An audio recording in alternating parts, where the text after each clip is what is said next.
রহমত পেতে হলে আল্লাহর জিকির বাড়িয়ে দিতে হবে। আল্লাহর জিকির মানে সকাল সন্ধ্যা আল্লাহ পাকে যত জিকির আজগার আছে এগুলো ছাড়া যাবে না।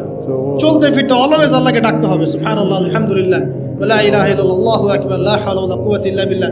যে কাজ আপনি করছেন ওই কাজের মধ্যেই জিকির বাড়াতে হবে। যে যত বেশি আল্লাহ পাকে জিকির করবে তার কলব তত জিন্দা থাকবে। এবং যার কলব আপনার মরার পরে আপনার গোস্ত 60 কেজি আর ফার্মের মুরগা 40টা আর আপনার কি 30 কেজি ডাল আর গ্যারাম চুক্তি 300 মানুষের ভাত খাওয়াই আপনি বেহেস্তে যাবেন গা। কত খরচ হয়েছে? 1 লাখ। 1 লাখ টাকা দিয়ে বেহেস্তের দাম দিয়ে দিলেন। 1 লাখ টাকা দিয়ে আপনার বাবার বেহেস্তের বুঝ করে দিলেন। জান্নাতের দাম 1 লাখ টাকা।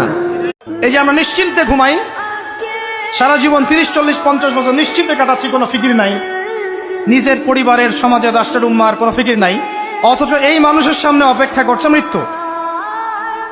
জি, আজকে থেকে 100 বছর পরে আমাদের মধ্যে কেউ থাকবে না পৃথিবীতে, এটাই সত্য। তারপরে আছে কবরের সওয়াল জবাব, তারপরে ভিসা। এই দরুদটা সবচেয়ে সেরা দরুদ। এই দরুদ একবার পড়লেই 10টা নেকি হবে, 10টা গুনাহ মাফ হবে, 10 বার আল্লাহ রহম করবে, মর্যাদার স্তর 10 গুণ বেড়ে যাবে ইনশাআল্লাহ। বলতে হয় আল্লাহুম্মা সাল্লি আলা মুহাম্মদ ওয়া আলা আলি মুহাম্মদ কামা সাল্লাইতা আলা ইব্রাহিম ওয়া আলা আলি ইব্রাহিম। হাসরের ময়দানে আল্লাহ তাআলা যখন ফেরেশতাদের মাধ্যমে আগুনের শিকল দিয়ে টেনে জাহান্নামকে হাসরের মাঠে এনে দাঁড় করাবে, মনে করেন এখানে আইনা রাখবে, আমরা সবাই তাকাবো এরকম।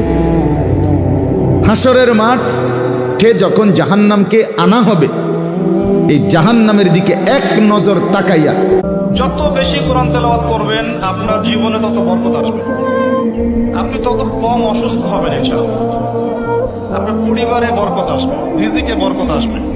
আল্লাহর কালামের সাথে আপনার সম্পর্ক থাকলে আল্লাহর কালাম কিয়ামতের মাঠে আপনার জন্য সুপারিশ করবে। এবং দেখবেন এমন কিছু আপনি বুঝতে পারছেন।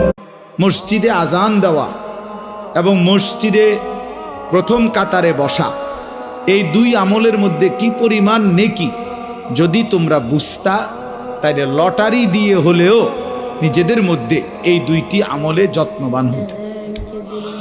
অর্থাৎ আজানের টাইম হয়েছে তো 10 জন দাঁড়ায় গেছে। একটা গল্প মনে পড়ে গেল। এক সময় একজন ফেরেশতা এসে এক লোককে বলল, আমি তোমার উপর খুশি, তুমি যা চাইবে আমি তোমাকে তাই দেব, তবে একটা শর্ত, যা তুমি চাইবে আমি তোমাকে সব দেব, তবে তোমার প্রতিবেশীকে দেব তার দ্বিগুণ।